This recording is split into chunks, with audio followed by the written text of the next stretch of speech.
organized labor during this time? Oh, yes. Before and after? Yes. I believe you could see that shift in the community as far as whether they were going to support the union or whether what Clinton Coyne was doing and how the city was trying to stay out of it. Yeah, you could see a change. And in fact, and I don't recall what year it was. Somebody should do some research and find out when it was that the American Federation of Grain Grain Millers Local at Ralston Purina was decertified. Because there was a Grain Millers Local at Ralston Purina at the same time. And I don't remember when it was that the Grain Millers at Ralston Purina was voted out or decertified or whatever you want to call it. But it was sometime after the end of the Clinton corn strike in June of 1980. So I think you could look at that as saying, where was the public sentiment? What kind of support would they have had with another local at another factory?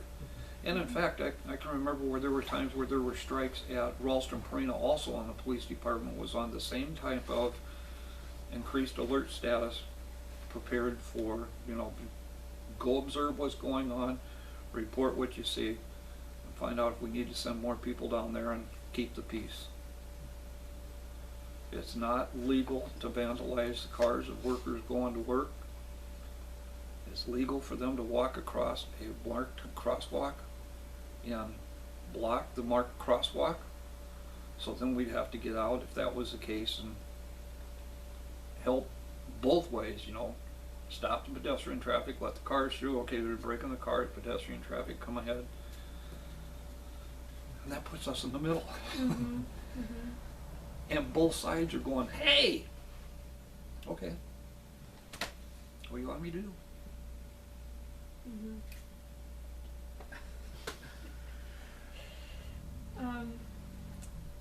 I don't really have any more specific questions for you, but is there anything else you want to talk about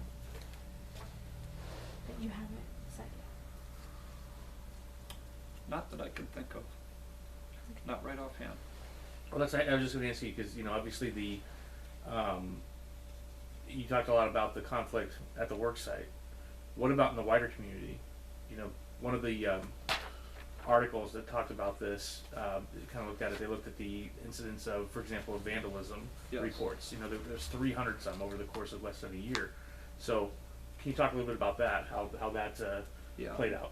That, again, was an issue for the police department because each one of those vandalism incidents that was reported to the police department, we had to take the report on. And that was the, what would I call it? The theory, the suspicion is that this vandalism is related to the fact that I'm crossing the picket lines and going to work at 8 a.m. So my vehicle has been vandalized. In fact, that does recall for me, I had an injury. I was somehow, and it wasn't anything related with the strike. I can't remember what I was doing. I was off duty.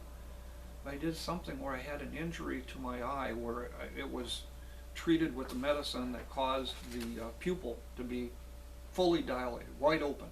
So like in bright sunlight, I couldn't handle it. I had to wear the darkest glasses wrapped around and everything because the medicine opened the pupil. One medicine opened the pupil for the other one to get in and do something. Again, it did not happen anything related to the strike.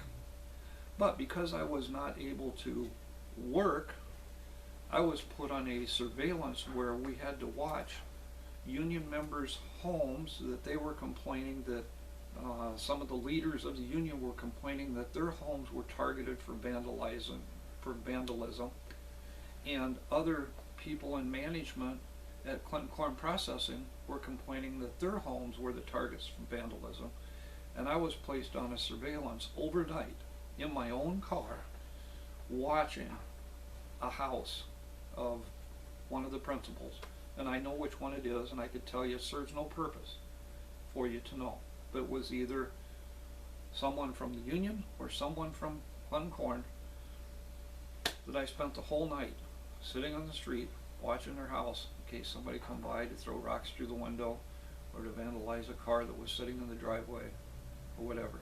And there were other officers that were assigned in other people's homes. So I'm telling you, the night I was doing that, it was not just covering one side or the other. We had officers assigned to houses on both sides. So that's why I say it serves no purpose for me to tell you where I sat at. Mm-hmm. Because both sides were being covered that night. That's my testimony. Yeah. And I know for a fact that both sides were being covered. And when exactly that was, I don't know, but I remember it was summertime because I was able to have the windows down in the car and not run the air conditioner, and brought my own sandwiches, pop in a little cooler. And it really became a problem when it was time for a break to go to the bathroom. So that's another thing that had come up. I think that a lot of the writing about this has been from a labor standpoint, from looking at it from that perspective. One of the goals of this project is to get multiple perspectives, to kind of bring to bear on the events. Yeah. And what kind of bubbles through a lot of this is that there was this perception that the police were siding with Clinton Corn at the time, as well as the city, that there was. But we've heard actually just in a previous interview that this particular person didn't think that the police thought that the police sympathies were with labor. So there's kind of this mixed perception. So what is your stance, I guess, on the issue of how the police in the city, their level of neutrality or favoritism or whatever? How do you conceive of that? All I can say is from being down there, witnessing what was going on the front lines, when there were rallies and a lot of people gathered around and the rocks being thrown and people trying to block the roadways, and hearing from our commanders, stand down, don't do anything, was frustrating because we could see there were people out there breaking the law. And my job is to arrest people that break the law, but we were being told stand down. It's not a police matter. Okay. That does bring to mind something that, in retrospect, I would say was one of the biggest mistakes that the police department made in that whole time period of the rally. Now remember, I was not in a position of authority on the police department at all in 1979. I was here's where you go, here's what you do. I didn't make decisions.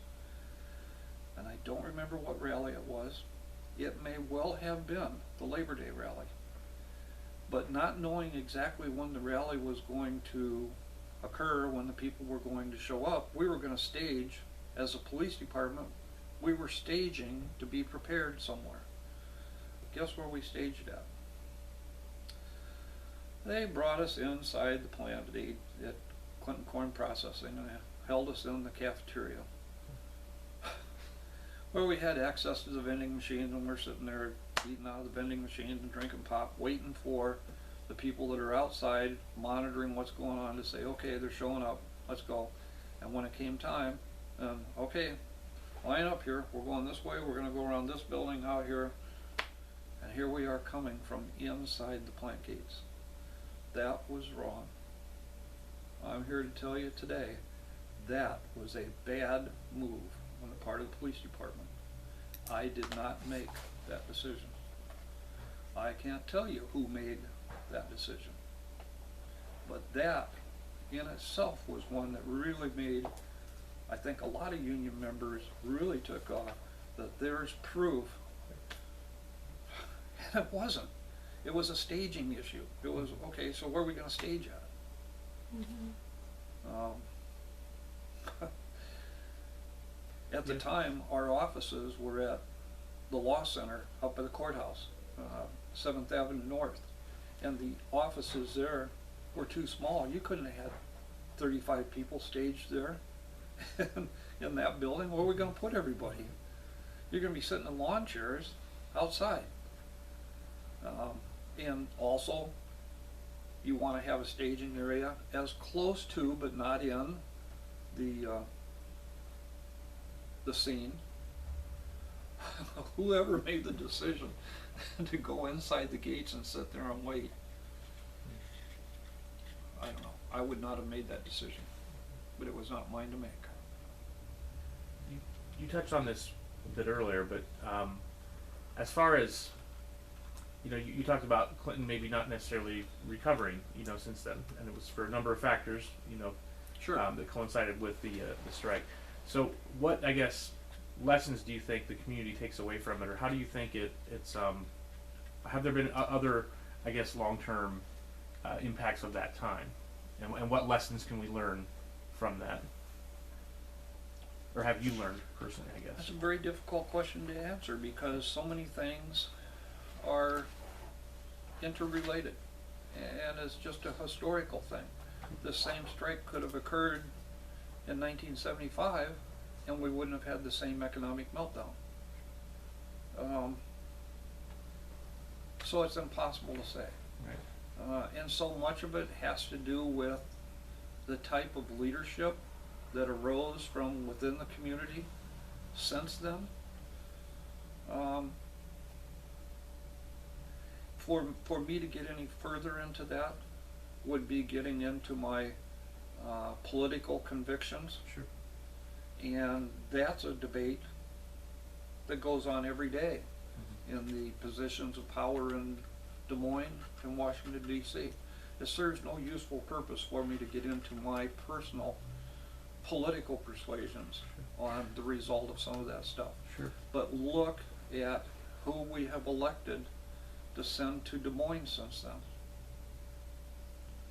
Who has been our elected representative since the fall of 1979 when the strike was going on? Who was our representative in Des Moines for Clinton, Iowa then? Who got elected in that election? What party I'm talking? And what party has been in that position ever since 1980? Can anybody answer that question? I believe it's been Democratic held. And that's during, I mean, it is now. John Pelton was our representative in 1979. In November of 1979 was the election for representative from Clinton. John Pelton was a Republican. The Democrat Art Oley won that election. And that seat has been held by a Democrat ever since.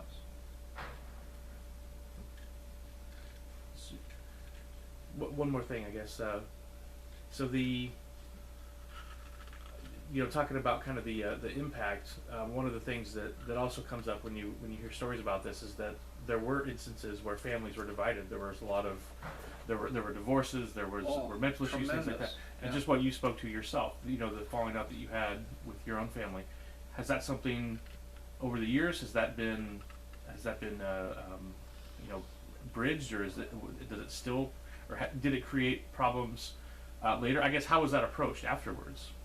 I guess that would be one of the things that each individual family unit, it's how they're dealing with the stresses within the unit because of the bills that are due. And that's one of the things that most couples will fight over is money. How much do we have and what are we going to spend it on? That's one of the biggest divides in a marital relationship. Well, when you don't have the job because you were on strike and now unemployed, that's a stressor. And maybe you can survive it for a little while, and maybe you pick up another job that's not making quite as much money as what you used to. You're still struggling to get by. Other stressors come up. Kid gets sick. We got college expenses. Something happens to the house. There's more money issues, and so you're 2 or 3 years down the road before you're facing a divorce. But I do know, for one, Gil Dawes left the Gateway area, and he did not leave alone.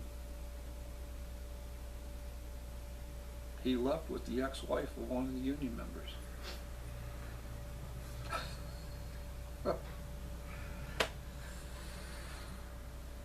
So what about with did your, it? what about with your own family, with your father, you know, being a pro-union person, and then you kind of having this realization and. For the most part, it never really came up. Mm-hmm. We would purposely avoid discussion about it. Mm-hmm. I forgot, my sister was also working at ADM at the time. She was a employee for Aramark, as I recall. That's the food service vendor. Mm-hmm. And so, of course, she was locked out. And, no, she might have been working for Clinton Corn at the time, and then worked for Aramark later. I don't remember. But anyway, my sister was involved in that too. She was one of the union strikers down there that I'd see on the picket lines. So we just don't talk about it. And I think over the years they kind of had a tacit understanding that, yeah, the union went about it all wrong. They had the wrong leadership. They replaced, what did they say his name was? Joel Murphy, for the wrong reasons and didn't do it the right way. And who they put in and what that person did as a leader, how effective as a leader, Is that how effective, Kranovich? yeah, how effective of a leader is that? I can't tell you. They kept supporting him and electing him. And I don't know where Mike Kranovich went nowadays. I don't know where he's at. As soon as the strike was over, he kind of dropped off the radar. I have no idea where he's at. I think he's deceased, but his Is his he? brother Bob is still. Yeah, Bob is still here. Bob and Wendy. Great people. I served on the school board with Wendy Kranovich. Wonderful lady. We do not agree politically, philosophically. Not anymore anyway.